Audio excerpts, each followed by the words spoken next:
Hello à tous, c'est Yoel pour Fast Player, c'est aujourd'hui pour une nouvelle vidéo de On rejoue ou pas. Alors, autant la semaine dernière c'était que du love, cette semaine l'ambiance n'est pas la même du tout, vu qu'on va avoir au programme Pass of Civilization, Évacuation, Forêt mixte et enfin Robotrick. Avant de passer à la suite, n'oubliez pas que le 10 décembre, si vous voulez, on est ensemble sur l'île pour se prendre une bière, discuter, jouer, faire ce que vous voulez. Donc n'hésitez pas à m'envoyer un petit MP, si ça vous branche d'être présent, je vous donne les coordonnées. Je le ferai normalement sur Facebook bientôt, mais en tout cas, si vous voulez réserver votre truc, c'est le 10 décembre vers 14 h. Par là. On est parti? On commence tout de suite avec Pass of Civilization, qui est le nouveau jeu de chez Captain Game de Fabien Gridel.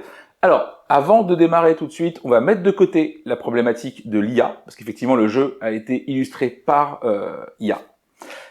Non, j'ai pas dit qu'on n'en parlerait pas, j'ai dit qu'on va le mettre de côté parce qu'on fera un sujet dédié à ça avec des gens bien plus compétents que moi sur le sujet, parce qu'effectivement tout ce que je sais, c'est que je ne sais rien sur ce sujet-là, pour en parler de manière efficace, parce que c'est pas le moment. On fera ça plus tard, promis, mais pas tout de suite. Donc, c'est un jeu de civilisation qui se joue de 1 à 5 joueurs et qui tient à peu près 20 minutes par joueur. C'est la promesse du jeu. Et cette promesse-là est remplie.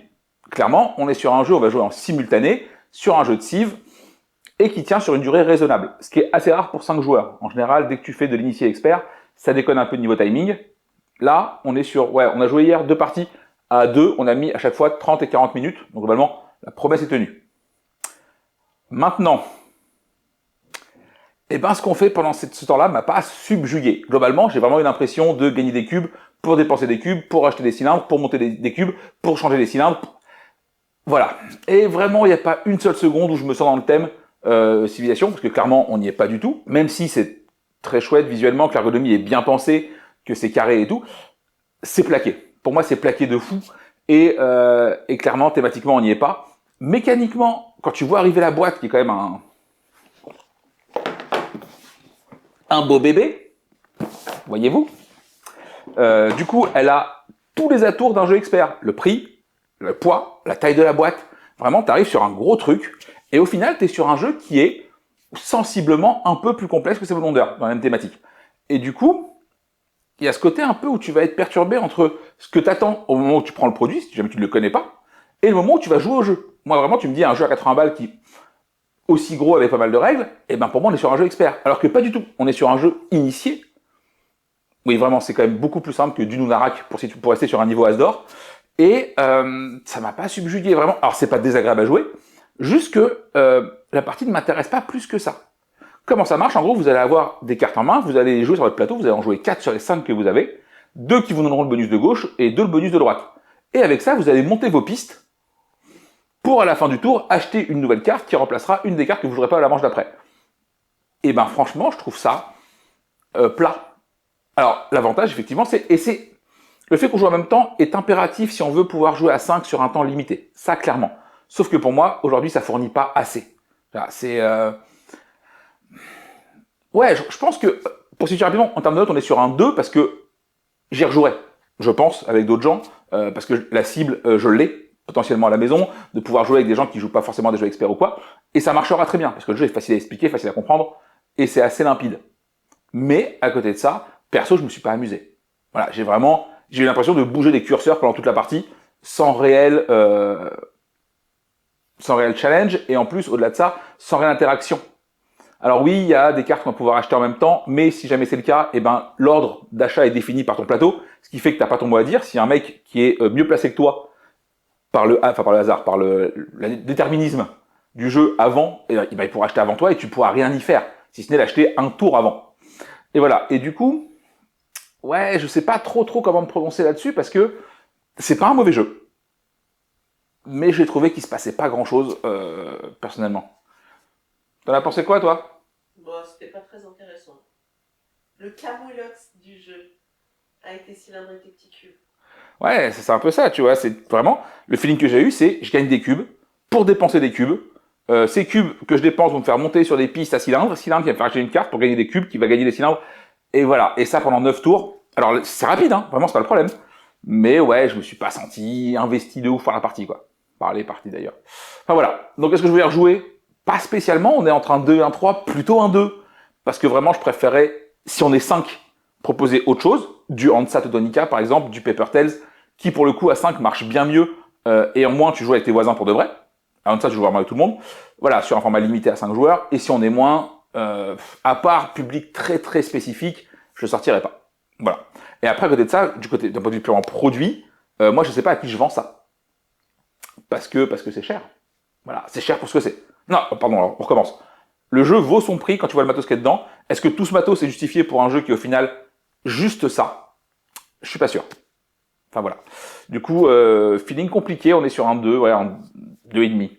Ouais, je triche un peu, mais c'est mes notes, je fais ce que je veux. Ok, on reprend maintenant avec Évacuation. Évacuation, c'est le nouveau jeu de Vladimir Sushi, qui nous a fait l'incroyable Underwater Cities, et qui depuis, à titre perso, a du mal à me convaincre. Que ce soit Praga, Woodcraft, à chaque fois, Messina même, il y a ce côté où c'est pas des mauvais jeux, mais j'ai revendu toutes ces boîtes, je les ai pas gardées parce que vraiment, c'était ok.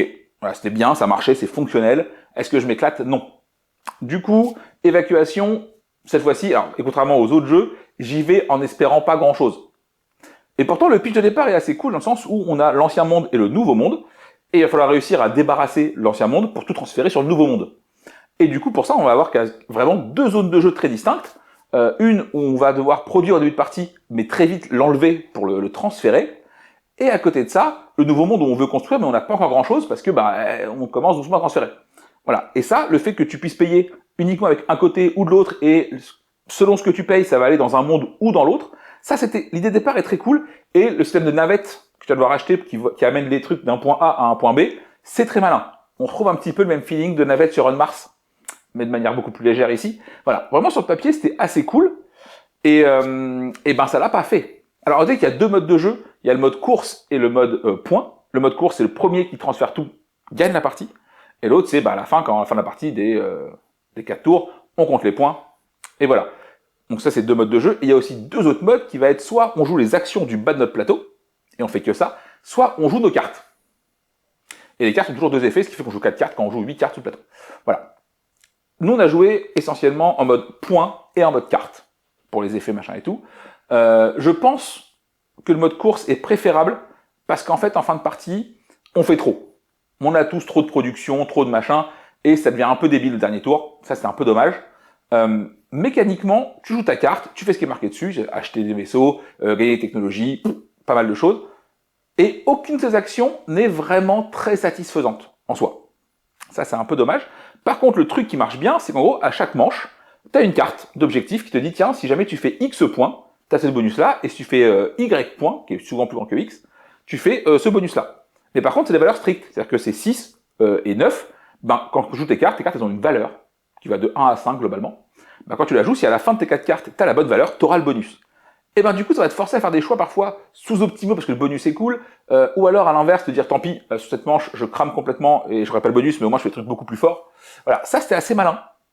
Mais encore une fois, les actions en elles-mêmes sont pas cool, sont pas gratifiantes. Et voilà, donc vraiment j'ai eu du mal à prendre du plaisir sur la partie.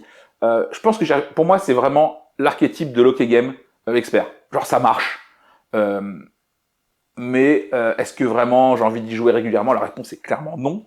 Même si je suis curieux de tester le mode course pour de vrai parce que je pense que c'est mieux. Et peut-être que j'en referai une en mode course pour confirmer ou infirmer cet avis. Mais pour l'instant c'est un peu le feeling que j'ai eu sur les parties que j'ai faites. Et j'ai pas spécialement envie d'y retourner. En plus, graphiquement, pique un peu les yeux quand même. On va pas se mentir.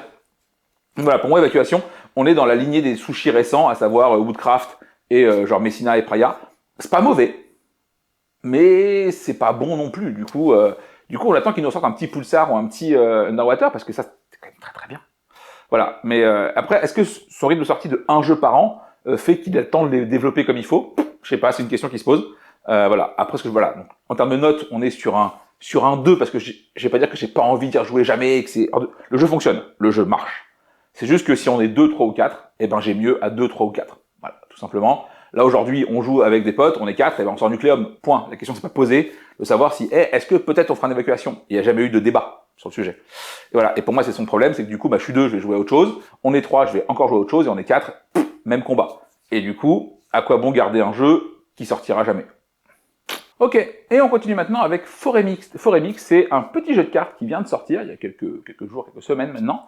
J'avais pas mal aimé la partie que j'avais faite pendant Paris Ludique, qui était un petit peu le proto à ce moment-là, mais j'avais déjà émis quelques réserves, notamment sur le fait que l'ergonomie était pas très pratique, le scoring était long, machin et tout. Et donc là, le jeu est sorti, on a pu en faire quelques-unes. J'y ai joué aussi sur BGA. Et globalement, Forêt Mix, c'est ce que c'est. Vous allez jouer des arbres. Sur ces arbres, vous avez des cartes que vous allez pouvoir poser au-dessus, en dessous, à droite et à gauche. Sachant qu'elles sont toujours, toutes les cartes que vous avez sont splittées en deux, à part les arbres, soit droite et gauche, soit haut et bas. Globalement, c'est un peu ça le principe. Et vous allez jouer vos cartes, sachant que pour jouer des cartes, il faut défausser d'autres cartes, qui vont dans une rivière commune. S'il y a 10 cartes, tout dégage, mais sinon on peut tout à fait piocher dans la réserve.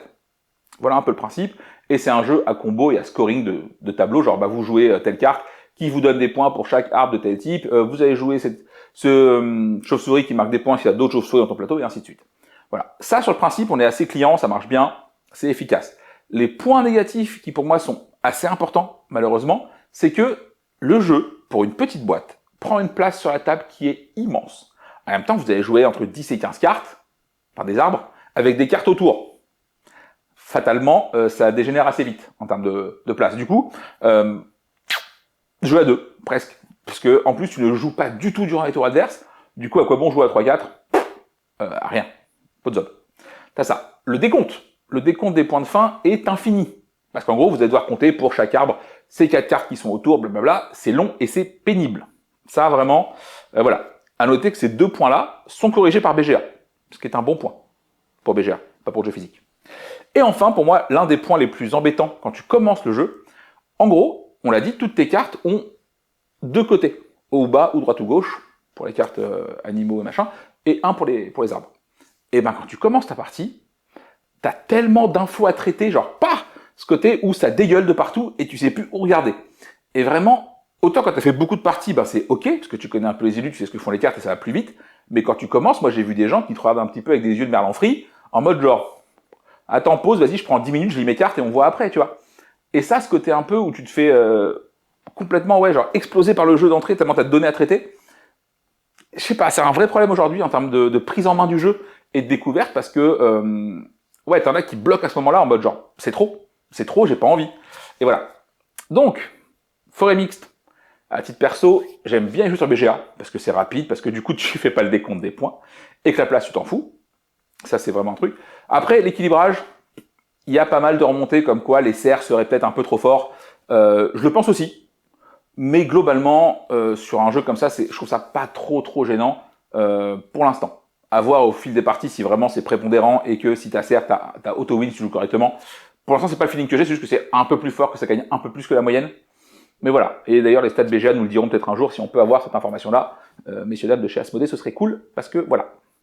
Mais pour moi, ouais, le problème de place et de décompte fait que en physique, j'ai pas envie d'y jouer.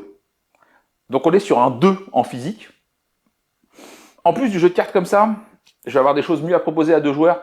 Tu vois, du Radlands, alors c'est pas du tout le même type, hein, mais petit jeu de cartes rapide à 2 comme ça qu'on sort sans trop de matos, bah ouais, j'ai mieux. À côté de ça, sur BGA, ma note augmente d'1 point vu qu'on est sur du 3, parce qu'effectivement on enlève les principaux défauts, qui sont le décompte, on l'a dit, et la place. Et à côté de ça, les parties sont cool, sans être mémorables. En fait, il n'y a aucune partie qui me laisse de souvenirs impérissables, et où je me dis, putain, celle-là, c'était quand même fou. Et ça, voilà, le jeu est cool, j'accepterai d'y jouer avec plaisir parce que ça fonctionne. Il n'y a rien à dire là-dessus, c'est clean, c'est carré, l'édition est propre, très bien. Mais ouais, j'en attendais peut-être un petit peu trop aussi après mon premier test, où j'avais trouvé ça cool et que j'avais hâte de voir plus de choses. Au final, c'est juste bien. Ce qui n'est pas une mauvaise chose hein, dans le moment actuel. Mais c'est juste bien, alors je voulais un truc très cool, et du coup là je suis un peu déçu. Et on finit cette review avec Robotrick. Bon, vous savez, j'aime bien les petits jeux de plis un peu improbables, et ben Robotrick c'est un peu ça. C'est un jeu qui vient du pays du soleil levant, du Japon, qui a été récupéré par Valegui ASN, donc merci à vous. Beaucoup, parce que du coup on est sur une toute petite boîte, pas très chère. Pas très cher là-bas, du coup je pense que tu l'as fait importer, tu te fais allumer. Où c'est un jeu qui se joue strictement à 3 joueurs. Déjà, donc ça c'est particulier. Et en plus, il va y avoir un joueur qui va faire le mort. Un bot qui va être là que pour jouer le mort, un peu comme au bridge pour ceux qui ont fait ça dans leur vie. Et en gros, comment ça marche? Vous allez devoir donc jouer des plis. Le bot a une carte d'IA qui dit comment il va jouer, à savoir ce qui se passe quand c'est lui qui lit d'une main, qu'est-ce qui se passe quand il follow, qu'est-ce qui se passe quand il follow pas un pli. Donc tout ça c'est écrit, c'est précisé, du coup on va jouer pour lui. Et en gros, le truc c'est ça, c'est que si vous gagnez un pli, eh ben vous gagnez la carte du bot, qui rapporte des points. Si vous perdez un pli, eh ben votre carte que vous avez jouée dans ce pli-là devient vos points négatifs. Déjà, ça devient un peu tricky. Et, en bonus, vous ne pouvez avoir que 3 cartes positives devant vous. Toutes les cartes que vous allez gagner supérieures à la 3e seront aussi des points négatifs. Donc le jeu, c'est pas votre copain. Le jeu, il vous aime pas du tout, hein, qu'on soit clair. Et avoir une super main, genre full atout, machin et tout, c'est pas un cadeau. Parce que vous ne pouvez gagner, et vous ne devez gagner que 3 plis. Tout ce que vous ferez en plus, ce sera négatif. Et ben le jeu est vraiment, très technique, parce que, comment dire, en plus, au début de chaque manche, on va donner 2 cartes de l'autre main à ton voisin de gauche. Et ben tu sais pas s'il faut filer des cartes faibles, si tu files des atouts, si comment tu t'en sors. Vraiment, c'est très subtil, très technique, et assez différent pour justifier son existence dans le jeu de pli, parce que vraiment, en ce moment, le marché du jeu de pli, il se fait inonder de tous les côtés, c'est infernal. Voilà, mais celui-là, inconvénient, évidemment, il ne se joue qu'à 3, et ça c'est strict. Je pense que tu peux modifier un peu ça, mais globalement, c'est quand même 3. Mais ouais, et puis le jeu, vraiment se battre pour ne pas prendre de plis quand on a fait déjà 1 ou 2, parce que du coup, ça rapporte pas assez de points, mais si tu prends cette carte, tu prendras pas de carte plus tard. C'est ultra malin, on a vraiment tous beaucoup aimé. Mais voilà, c'est particulier, et surtout, je pense que c'est une tannée à récupérer actuellement. Voilà, ça...